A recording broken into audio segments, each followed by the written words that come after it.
Bienvenue une fois de plus et bienvenue sur cette seconde partie sur notre thème, l'enlèvement et la tribulation.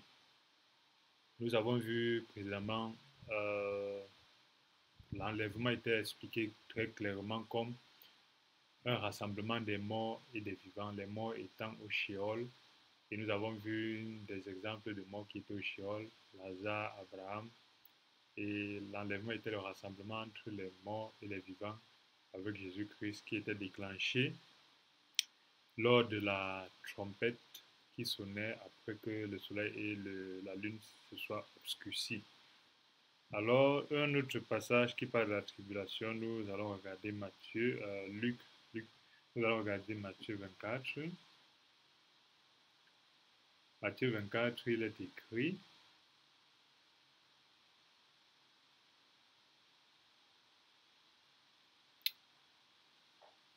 à partir du verset 29, il est écrit, aussitôt, après ces jours de détresse, ces jours de détresse sont des jours de tribulation. Lisons même la tribulation en allant au-dessus à certains versets. Parce qu'il y a certains frères et sœurs qui enseignent que la tribulation, les chrétiens ne vont pas subir la tribulation. Lisons un peu Matthieu, à partir du verset 16. Alors, à partir du verset 14. Cette bonne nouvelle du royaume sera prêchée dans le monde entier pour servir de témoignage à toutes les nations. Et alors viendra la fin. Ça revient à une parenthèse. Aujourd'hui, la fin n'est pas encore venue. Nul ne sait l'heure. Dieu le sait l'heure. Mais Dieu a donné des métriques. Lorsque toute localité éloignée de cette planète recevrait la parole de Dieu, alors viendra la fin. La fin n'est pas encore venue aujourd'hui parce que il y a des endroits sur cette terre qui n'ont jamais reçu la parole de Dieu. Recevoir ne veut pas dire que tout le monde a accepté, mais ça veut dire là, on ne peut pas demander à ce peuple, avez-vous déjà entendu parler de Jésus-Christ? Ils disent non. Il y a des endroits sur cette terre où des peuples sont capables de dire, nous n'avons jamais entendu parler de Jésus-Christ. Et Dieu est en train de permettre que l'Église continue à prêcher l'Évangile à travers les apôtres qu'il envoie un peu partout, les missionnaires qu'il envoie un peu partout. Et lorsque le dernier missionnaire arrivera au dernier endroit où on n'a pas encore entendu parler de Jésus-Christ, alors viendra la fin.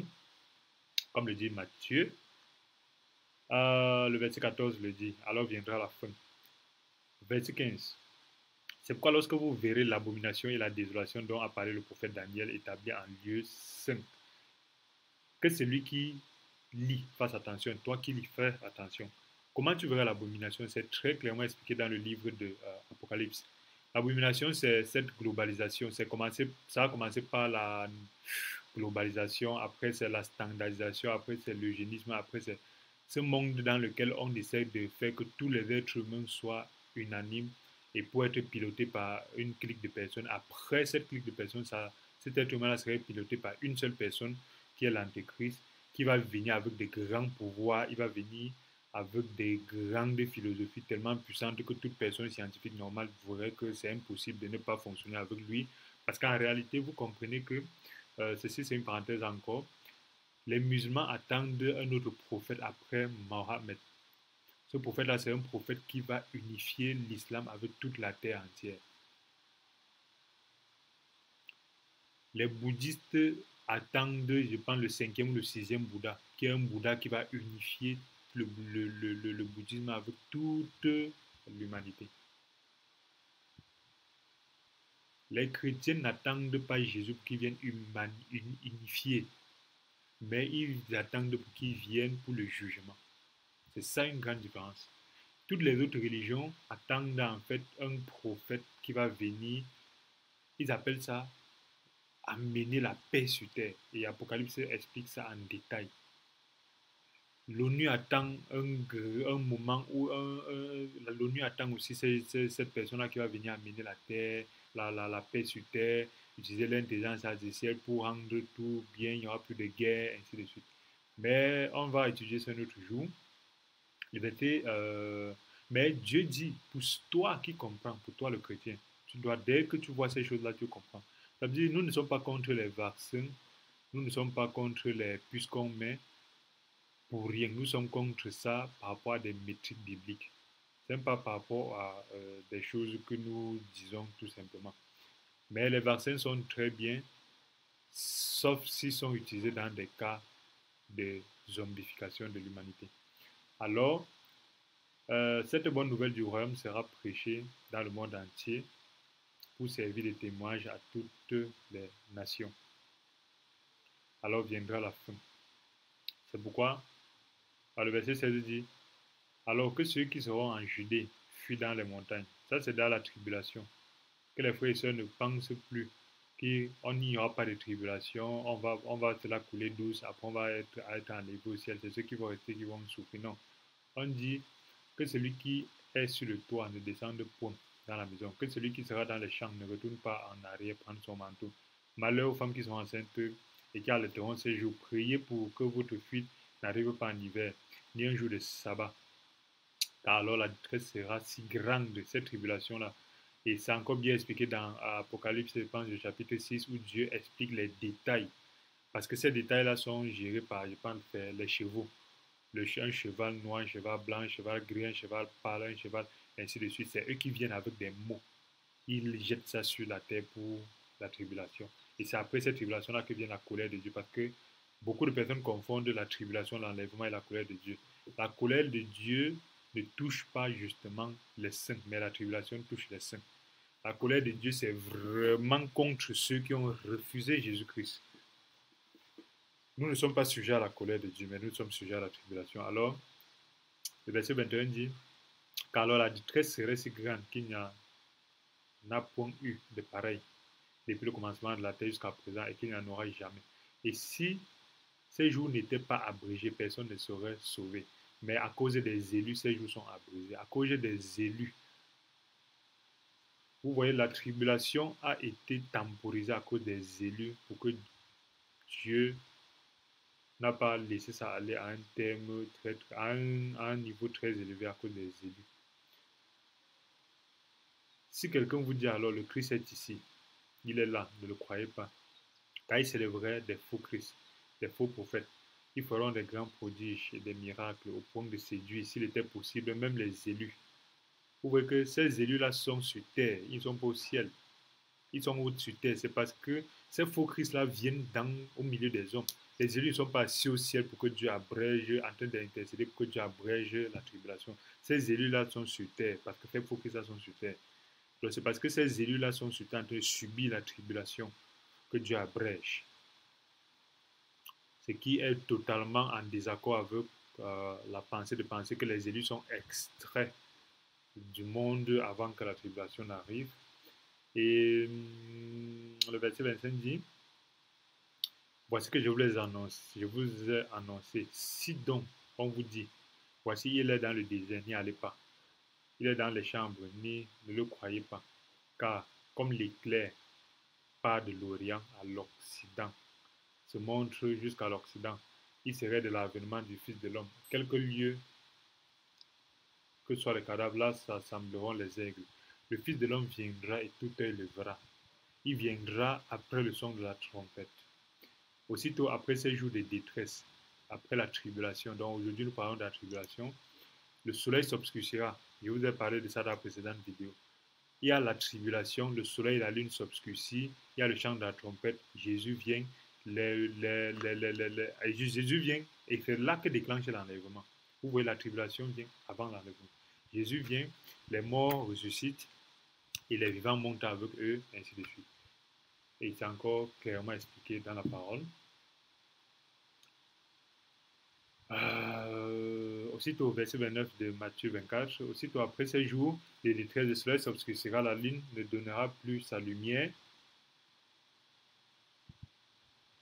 Toutes les tribus de la terre se lamenteront. Pourquoi elles se lamenteront? Parce que Matthieu, le verset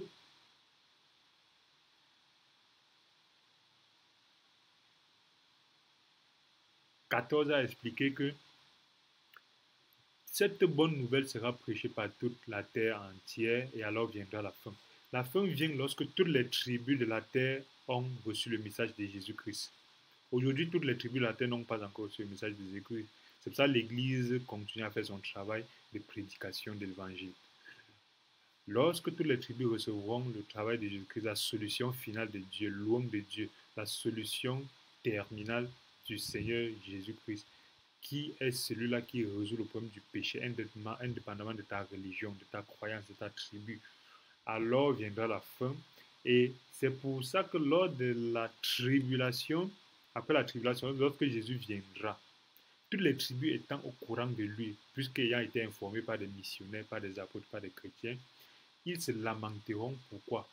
Pour avoir méprisé le message de Jésus-Christ, pour avoir méprisé les apôtres, pour avoir méprisé ces vidéos ici que nous produisons, pour avoir méprisé les enseignements que les chrétiens ont toujours échangés, pour avoir méprisé les vidéos YouTube qu'on a prêchées, pour avoir méprisé la Bible, méprisé toutes ces choses-là, en prétextant qu'ils sont kamites, ils sont traditionalistes, ils sont musulmans, ils sont bouddhistes, ils sont païens, ils sont athées, ils sont scientifiques, ils sont ceci, cela.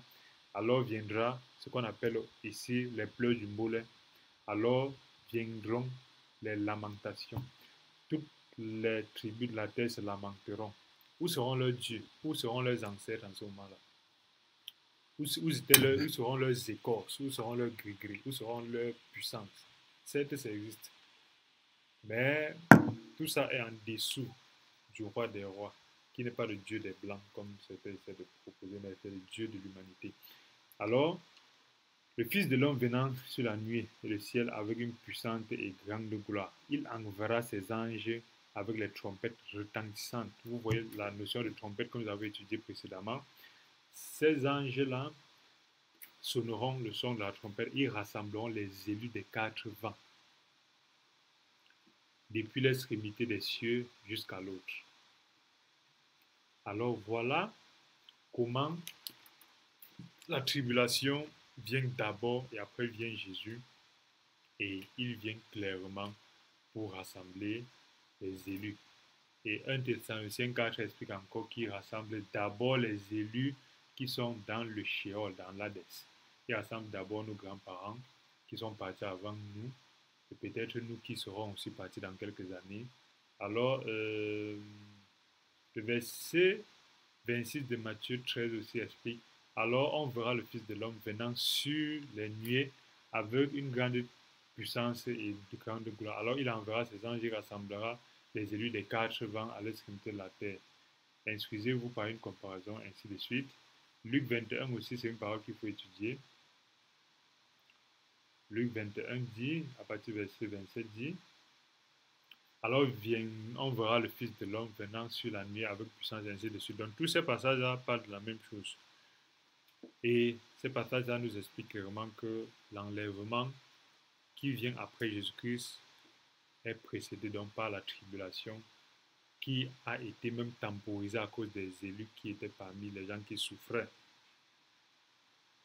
C'est très important pour nous de ne pas confondre ces choses-là.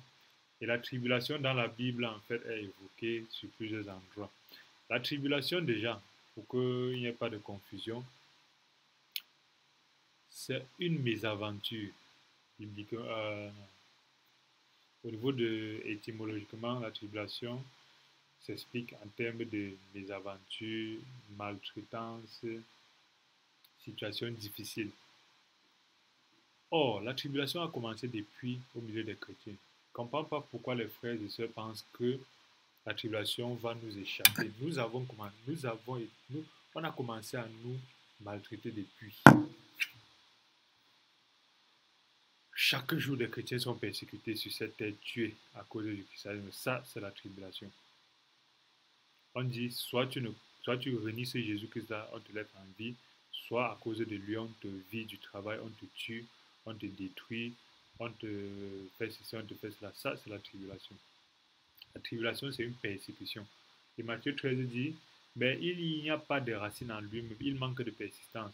Et dès que survient la tribulation, ça c'est dans la parabole du semeur. La tribulation, une des semences qui était tombée dans les ronces, en fait, est morte à cause de la tribulation. Une tribulation ou une persécution à cause de la parole est toujours l'occasion de chute.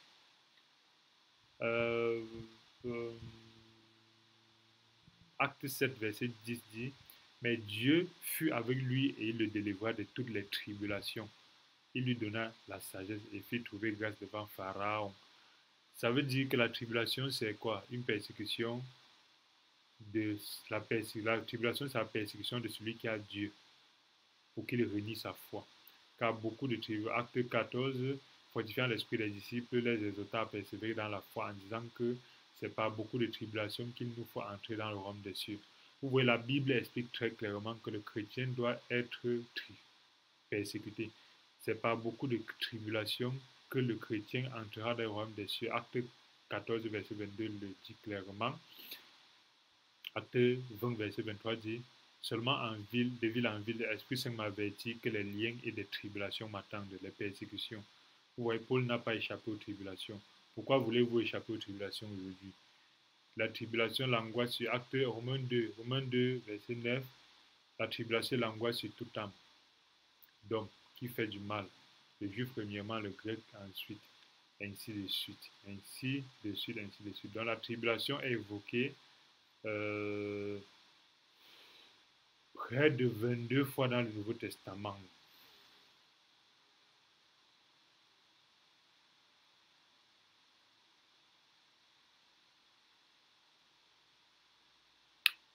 Et Apocalypse 7, verset 14 explique encore clairement que je lui dis, mon Seigneur, tu le sais. Et il me dit, ce sont ceux qui viennent de la grande tribulation.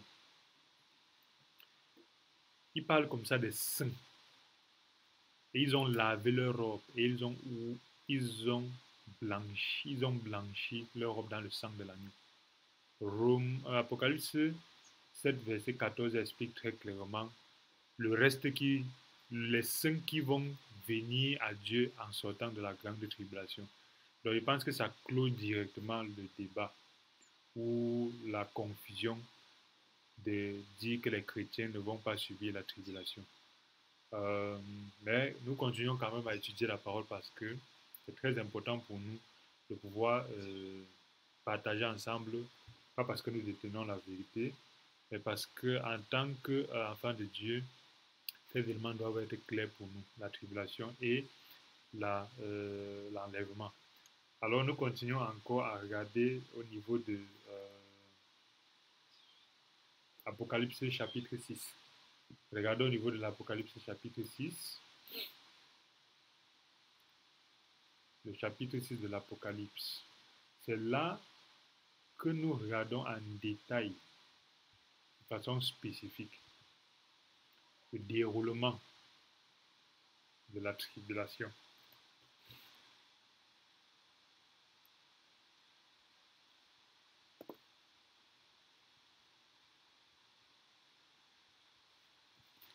Il est écrit à partir du chapitre 6. Je regardais quand je vis 4 anges debout aux 4 coins de la terre. Ils retenaient les 4 vents. Ça, c'est le déroulement, l'implémentation concrète de la tribulation, afin qu'il ne souffla point de vent sur la terre, ni sur la mer, ni sur aucun arbre. Je vis un autre ange qui montait du côté du soleil levant et qui tenait un seau. Il criait d'une voix forte aux 4 anges qui avaient été donnés de faire du mal à la terre et à la mer. Il dit, ne faites point du mal à la terre, ni à la mer, ni aux arbres, jusqu'à ce que nous ayons marqué le sceau de front des serviteurs de notre Dieu.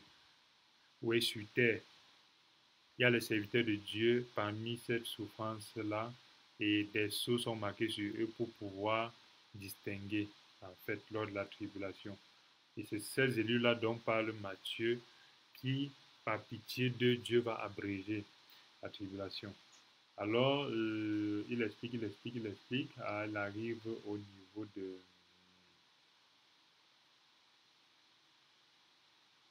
du verset 12, du verset 13.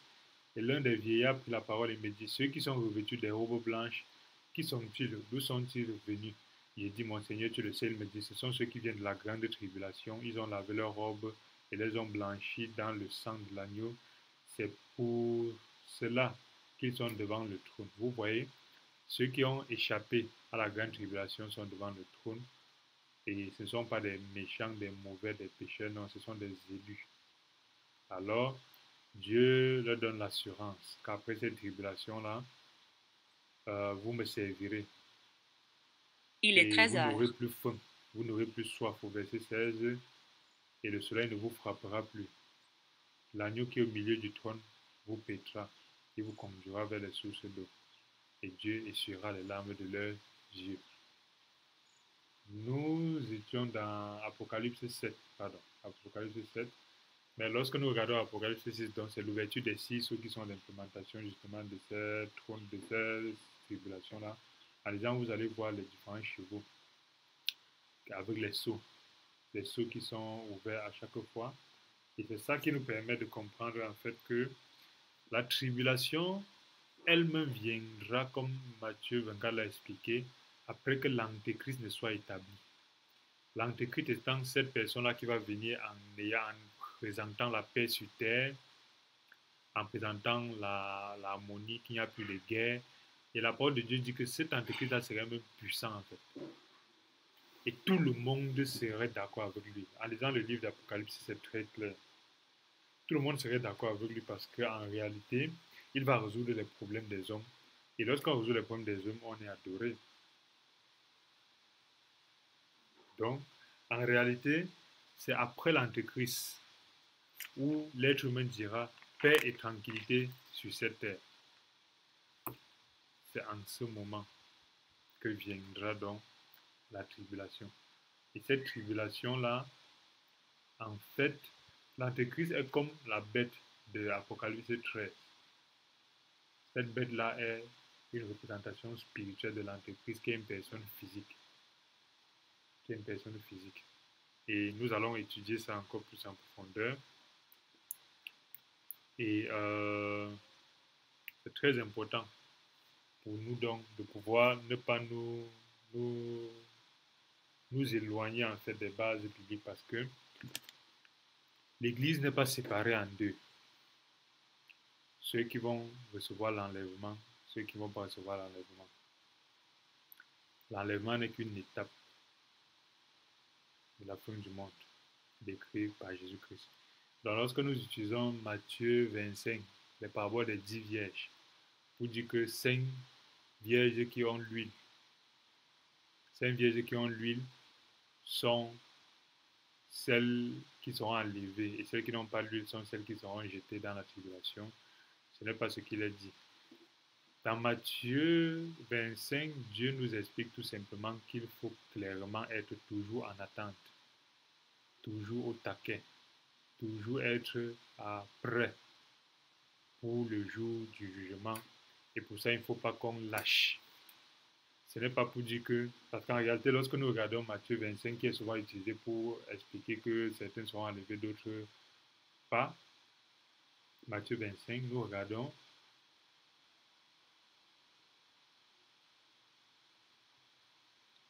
par rapport à la parole des 10 vierges, on dit le royaume des cieux est semblable aux 10 vierges qui, ayant pris leur lampe, allaient à la rencontre de l'époux.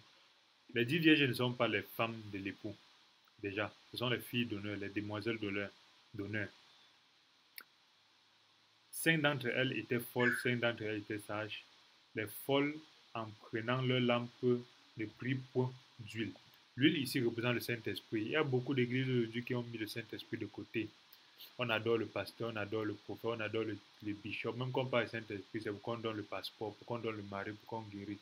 On ne veut pas le Saint-Esprit qui au quotidien te dit corrige-toi de telles choses, sacrifie-toi comme ça, aide ton voisin comme ça, aide ta société comme ça, aide le païen comme ça, prêche l'évangile comme ça. On ne veut pas le Saint-Esprit. Là, on veut le Saint-Esprit qui va descendre comme le feu et changer ma vie, me rendre riche.